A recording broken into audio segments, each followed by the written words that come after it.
2023년도 마지막 주일 말씀을 에베소서 1장 우리 3절에서 7절의 말씀을 가지고 함께 말씀을 나누기를 원합니다.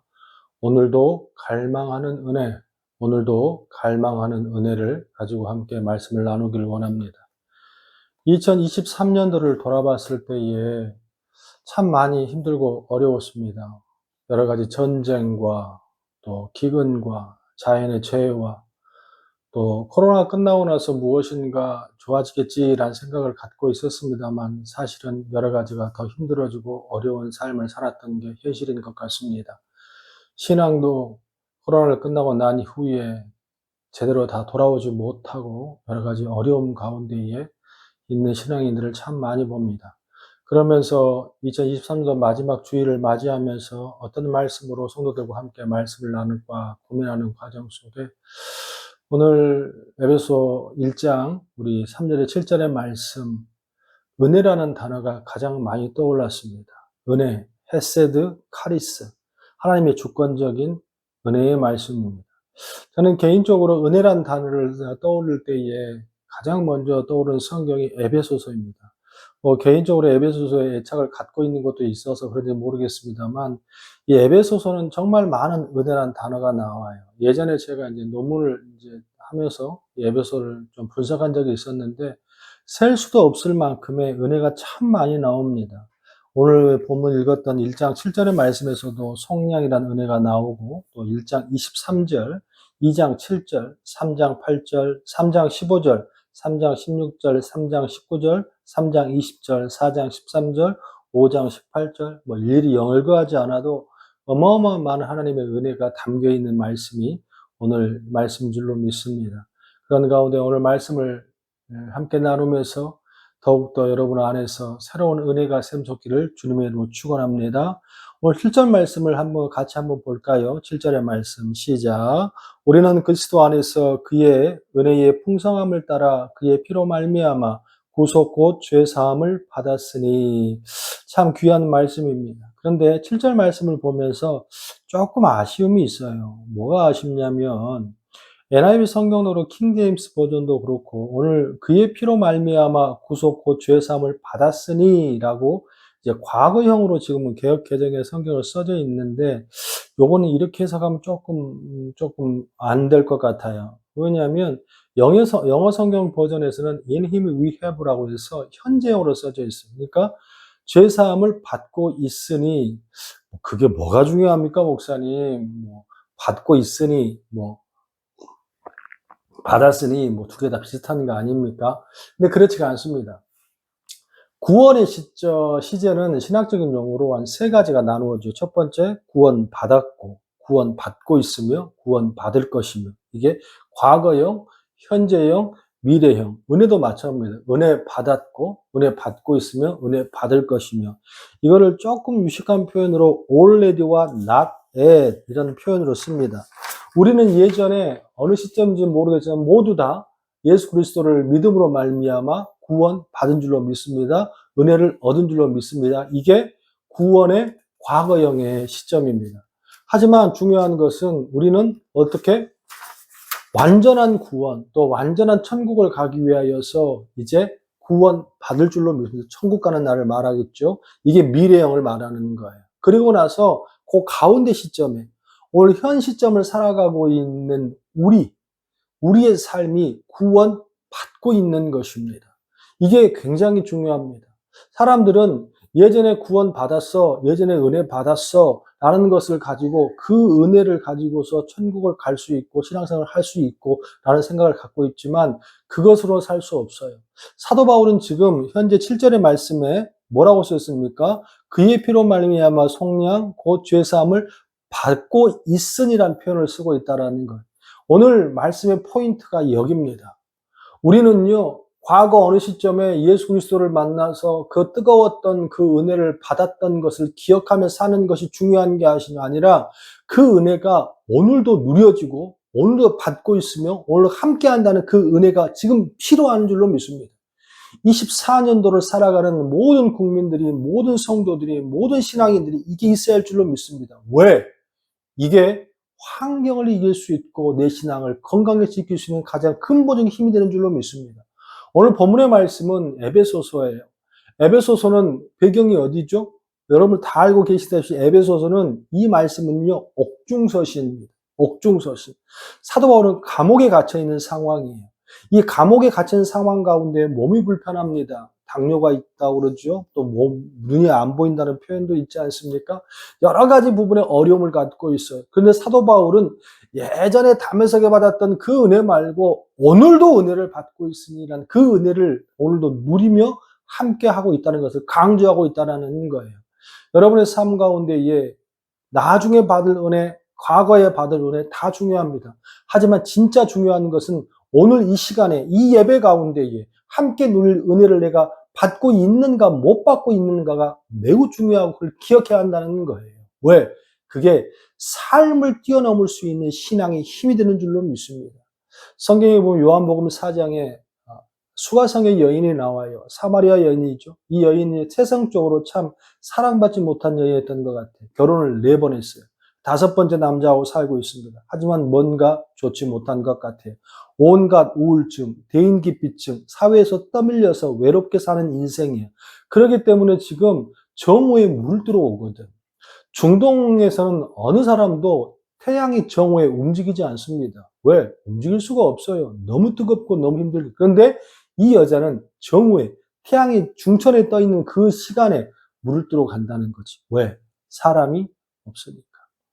그만큼 삶 가운데 사람 만나는 것 자체가 환경이 너무 괴롭고 힘든 인생이라는 거예요. 그런데 중요한 게 뭔지 아십니까? 그곳에 누가 오셨어요? 그 시점에 힘들고 어려운 그 환경, 그 현재의 과거도 아니고 미래도 아니고 그 시점에 누가 예수님께 찾아오시잖아요. 그게 현재 임한 오늘의 은혜인 줄로 믿습니다.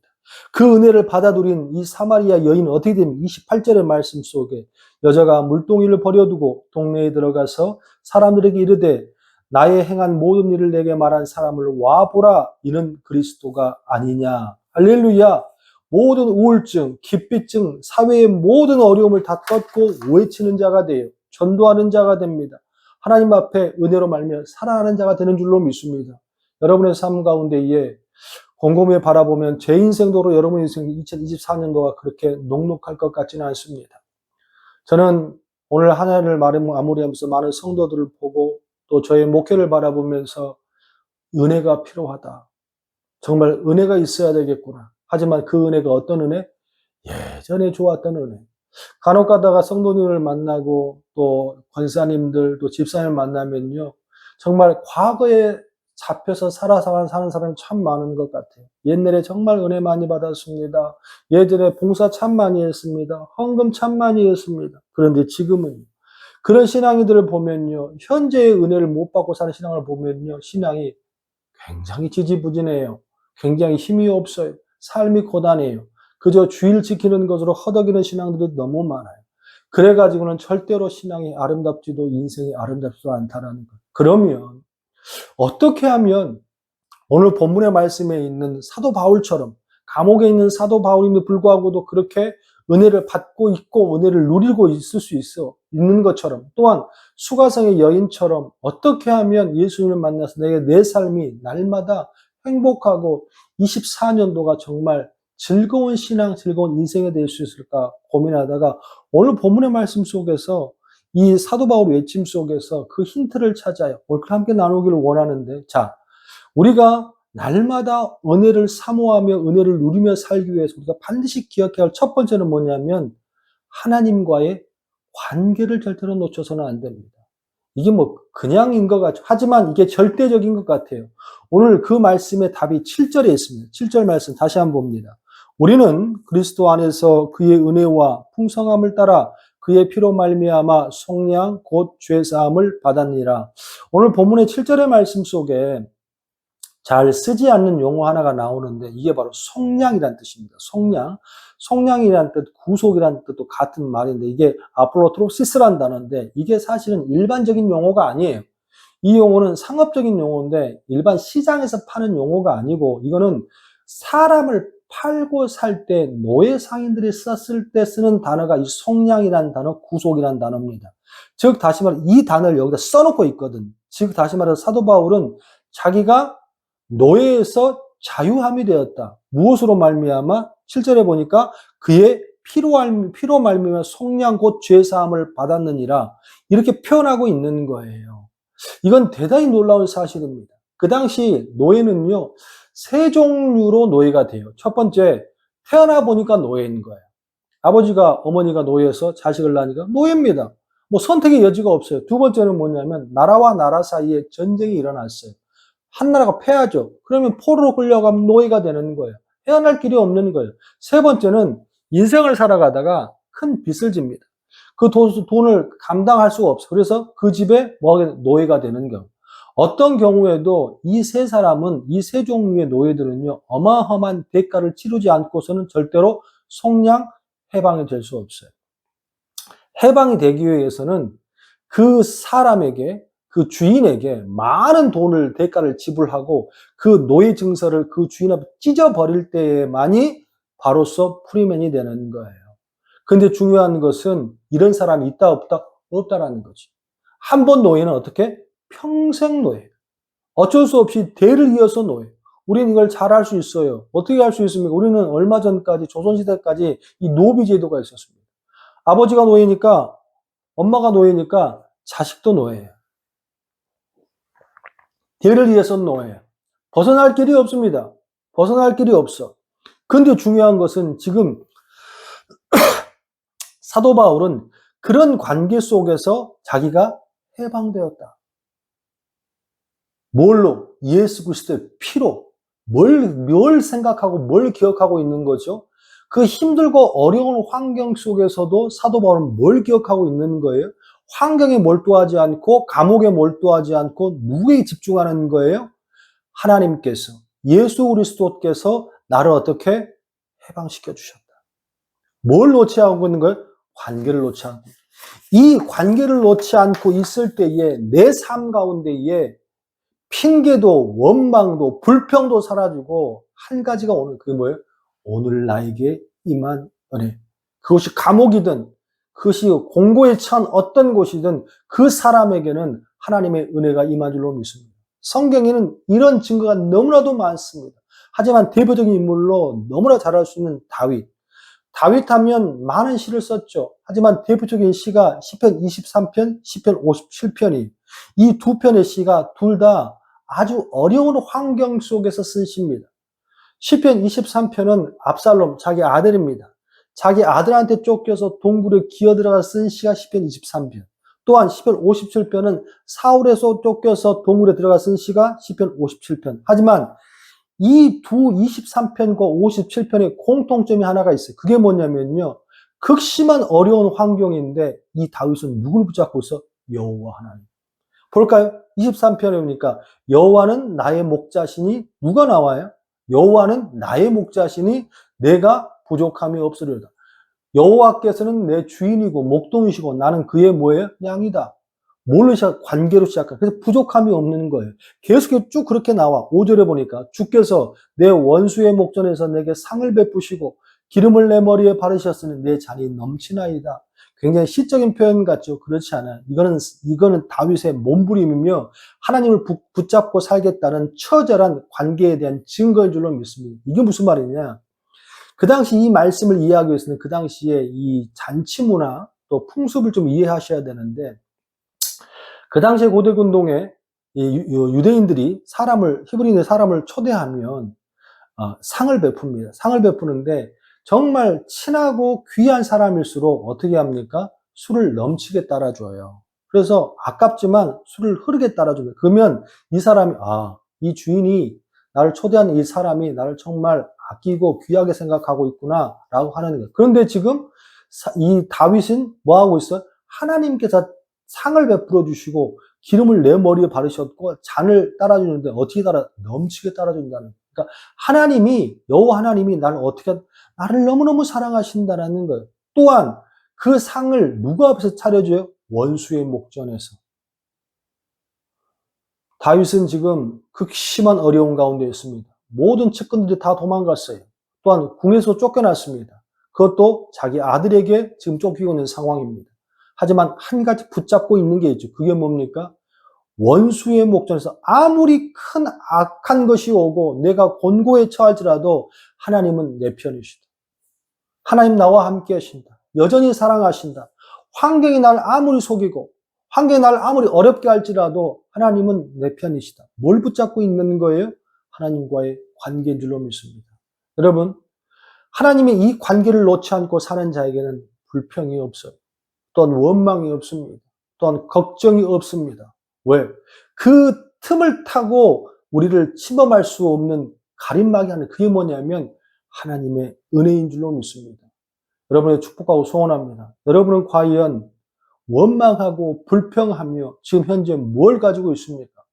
지금 가장 중요한 것은 눈을 돌려 감옥을 바라보고 눈을 벌려 미래를 바라보고 암울한 걸 바라보는 것이 중요한 것이 아니고 오늘도 원수의 목전에서 내 머리를 만지시고 상을 차려주시고 기름을 바르시며 또한 잔을 넘치게 따라주신 나의 성도된 은혜를 잊지 않고 사신 여러분에게 축원합니다. 그때에 어떠한 경우에 주님께서 반드시 여러분을 은혜로 함께할 줄로 믿습니다. 두 번째, 날마다 내 삶 가운데 은혜가 임하여 24년의 성공한 신앙의 삶, 성공한 삶을 살기 위해서는 삶의 목적이 회복될 때, 삶의 목적을 가지고 사는 사람은 날마다 임한 은혜를 경험할 수 있어요. 자, 6절. 이는 그의 사랑하시는 자 안에서 우리에게 거저 주시는 바 그의 은혜의 영광을 찬미하게 하려 하는 것이라. 그리고 7절. 우리는 그리스도 안에서 그의 은혜의 풍성함을 따라 그의 피로 말미암아 속량한 곧 죄 사함을 받았으니 6절의 말씀 속에 사도 바울은 근본적인 거 하나를 떠올리는 거예요. 그게 뭐냐면 하나님이 나를 사랑하셔서 나를 태어나게 하시고 나를 이 땅에 보내셨다는. 근데 그 목적이 뭐냐? 6절에 그의 은혜와 영광을 어떻게 찬미하게 하려 위하여. 우리가 이 땅을 살아가는 가장 큰 목적은 많은 이유가 있지요. 자녀를 위해서 살기도 하고 부모를 위해서 살기도 하고 연인을 위해서 살기도 하고 돈을 벌기 위해서 살기도 하고 많은 이유가 있어요. 하지만 그보다 더 근본적인 이유가 뭐냐면 한 가지입니다. 하나님의 영광을 찬송하기 위하여서. 신앙생활에 보면 가장 기본적인 질문 몇 가지. 그게 웨스트민스터 소요리 문답이에요. 소요리 문답 제1문이 어떻게 시작하죠? 사람의 제일 된 목적은 무엇인가? 답이 뭐예요? 하나님을 영화롭게 하는 것과 영원토록 그를 즐거워하는 것이라. 이게 삶의 목적이에요. 할렐루야. 한 푼도 벌겠다고 아둥바둥한 것이 아니라 좀 더 인정받겠다고 무시하고 밟는 것이 아니라 자식 잘 키워서 유명한 사람 만들어 잘 세우는 것이 중요한 것이 아니라 뭐예요? 내가 어떤 목적으로 살아야 돼요? 그분이 나를 위하여 핏값으로 나를 위해서 목숨을 던졌으면 그 목숨값에 맞춰서 사는 인생으로 살아야 되는 목적이 있어야 된다는 거예요. 이 목적이 없으면 나를 위해서 살고 나를 위해서 먹고 나를 위해서 계획한다면 삶 가운데 주님의 은혜를 바라볼 겨를이 없습니다. 모든 환경이 원망스러우고 힘들 수밖에 없어요. 하지만 주님의 영광을 위해서 산다면 하나님의 은혜가 오늘도 느껴지고 하나님의 은혜가 오늘도 내 안에 펼쳐질 때에 그 사람은 반드시 아름다운 목적대로 은혜로고 살 줄로 믿습니다.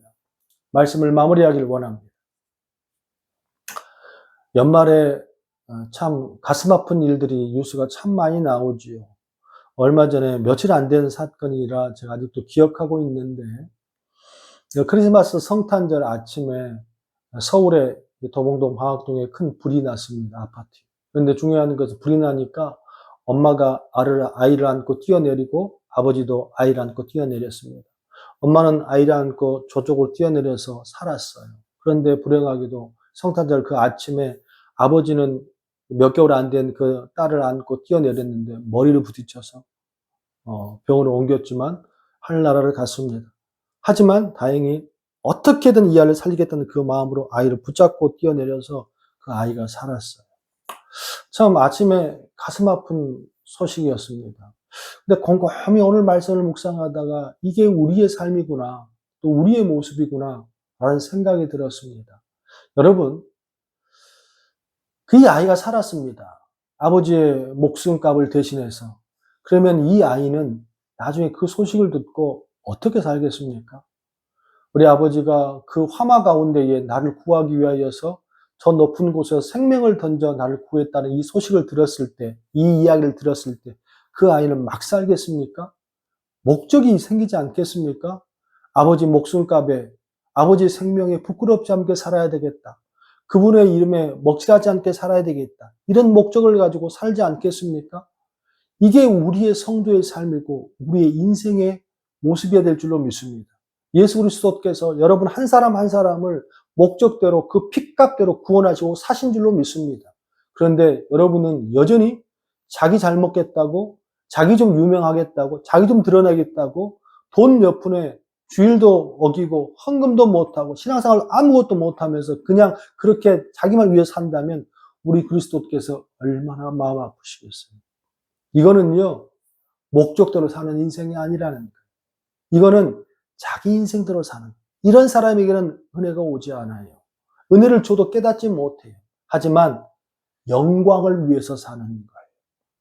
그 주님의 핏값의 영광을 위해서 살 때에 그 사람은요, 모든 순간 하나가 밥을 먹어도 은혜요, 누구를 만나도 은혜요, 또한 무엇에도 은혜인 줄로 믿습니다. 그 은혜가 삶을 더 풍성하게 하고 2024년도에는 모든 환경이 어렵고 힘들다 할지라도 우리 주님과 함께하는 모든 성도들은 은혜의 찬미 속에서 한 해를 잘 맞이할 줄로 믿습니다. 소원하고 축복합니다. 아름다운 성도들 또한 이 말씀을 함께하는 모든 성도님들은 날마다 은혜를 체험하면서 날마다 기쁜 삶을 살기를 주님의 이름으로 축원합니다.